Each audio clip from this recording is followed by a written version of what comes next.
নমস্কার, আমাদের ইচ্ছে অ্যান্ড ব্লগের নতুন একটা পর্বে আপনাদের সকলকে স্বাগত জানাই। আশা রাখি সবাই ভালো আছেন, সুস্থ আছেন। ধীরে ধীরে আমাদের পৈতে বাড়ি শেষ হয়ে গেছে, সকলেই নিজের নিজের কাজে নিজের নিজের জায়গায় চলে এসছে।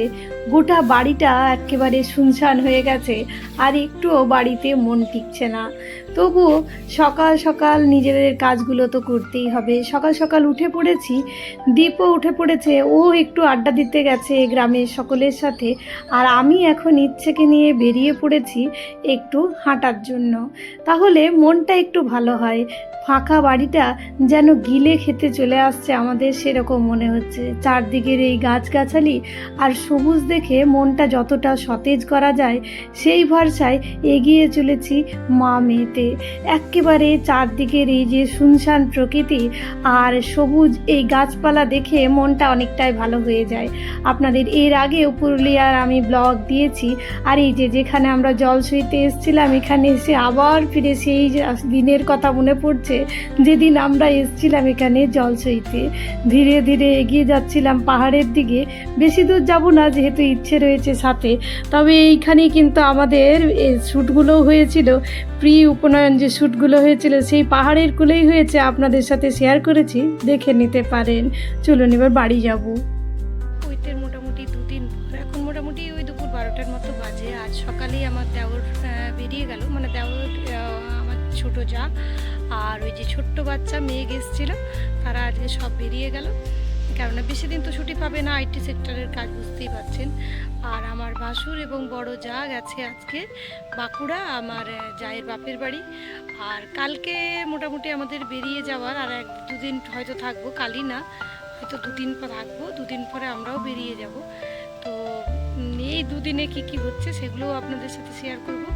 বেশ 2-3 দিন ব্লগ করতে পারিনি, দুদিনের মতো একেবারেই ইচ্ছে করছিল না কোনো রকম ব্লগ করা। প্রচুর ক্লান্ত লাগছিল, যে কোনো কাজের বাড়ির পরে যা হয়, তারপর বাড়ির কাজ মানে আরোই বেশি করে ক্লান্তি লাগে, প্রচুর কাজ থাকে। তাই আপনাদের সাথে সেই দুদিন শেয়ার করতে পারিনি। এখন এই দুদিনে যা যা করব মোটামুটি একটু একটু করে শেয়ার করব।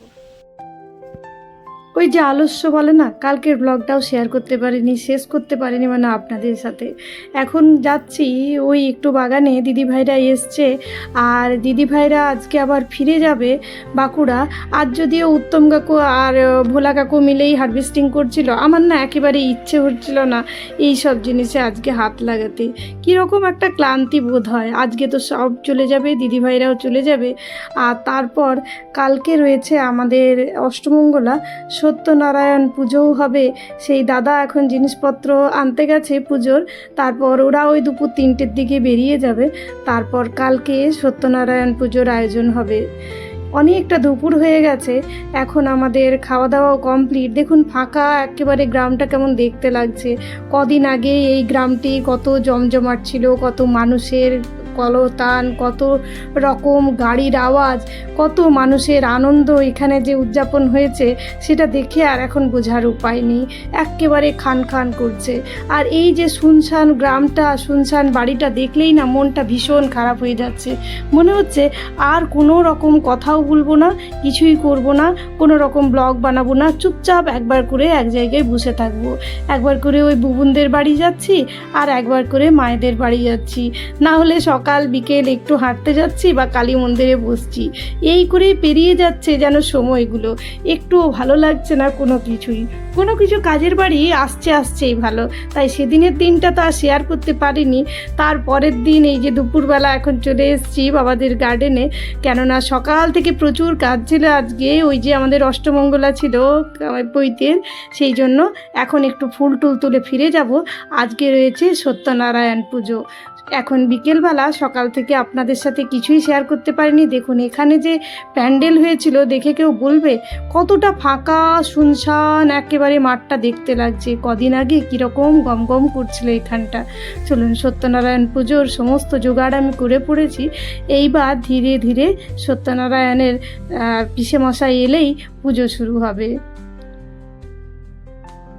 সত্যনারায়ণ পুজো এই যে শুরু করেছে যিনি, তিনি হচ্ছেন আমার পিসি শাশুড়ির হাজবেন্ড, মানে আমার পিসে মশাই শ্বশুর বলতে পারেন। তিনি এই পুজোগুলো আমাদের করেন। তো এখনও পুজো করতে বসে পড়েছেন, আর অল্প করে এখানে সমস্ত কিছু দেওয়া হয়েছে। যেহেতু জায়গাটা ভীষণ ছোট, মানে আমাদের উঠোনটা না ভীষণ ছোট, তাই বেশি কাজ করা যায় না। আবার এপাশে পায়রাগুলি রয়েছে, তারা আবার অপকর্ম করার জন্য একেবারে ওস্তাদ। তাই ছোট জায়গাতে অল্প করে পুজোর জিনিস এখানে সাজিয়ে দেওয়া হয়েছে, আর বাকি জিনিস বাড়ির ভেতরেই রাখা হয়েছে। এইগুলোই পরে গিয়ে মিলিয়ে দেওয়া হবে ঠাকুরের প্রসাদ হিসেবে ওই ভোগের সাথে। এদিকে আমার শ্বশুর মশাই ফোন নিয়ে বসে পড়েছে, আর এদিকে রয়েছে উত্তম কাকু। এদিকে এই যে ইচ্ছে আর আমার বোনের মেয়ে কৃষ্টি, ওরা দুজনেও আড্ডা দিচ্ছিল। আর আমি এই যে সিন্নিটা মাখতে শুরু করেছি। পিসামশাই বলল যে এই সবগুলো মেখে রাখো, পরে গিয়ে পরে ঠাকুরের প্রসাদের সাথে এগুলো মিশিয়ে দিলেই হবে।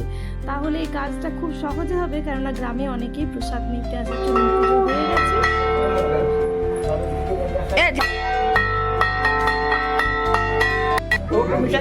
ফাঁকা বাড়িটাতে একটুও ভালো লাগছিল না, তাই ইচ্ছেকে মাদের বাড়িতে রেখে আমি আর দীপ মিলে একটু বেরিয়েছি বাইরে দুজন মিলে। আপনাদের এর আগেও শেয়ার করেছি আমাদের এই পাওয়ার প্ল্যান্টের যে রাস্তাটা, সেই রাস্তা দিয়েই আমরা একটু গেলাম ভাইকে করে, দুটো করে চপ খেয়ে আবার ফিরে যাচ্ছি গ্রামের পথে। আজকের ব্লগটা কেমন লাগলো, আর পৈতে বাড়ির ব্লগগুলো আপনাদের কেমন লেগেছে, পুরুলিয়া কেমন লাগলো আপনাদের, অবশ্যই ভিডিওতে কমেন্টে জানাবেন। ভালো লাগলে লাইক, শেয়ার, সাবস্ক্রাইব করে সাথেই থাকবেন। আমার এগিয়ে যাওয়ার পথে নোটিফিকেশান বাটনটাকে অবশ্যই অল করে দেবেন, তাহলে আমি যখনই কোনো ভিডিও দেব তখনই সব থেকে প্রথমে পৌঁছে যাবে আপনার কাছে। আর আমার ব্লগে আর কিছু কোনো রকম কমতি আছে কিনা সেগুলোও অবশ্যই কমেন্টে জানাবেন। সবাই ভালো থাকবেন, ধন্যবাদ।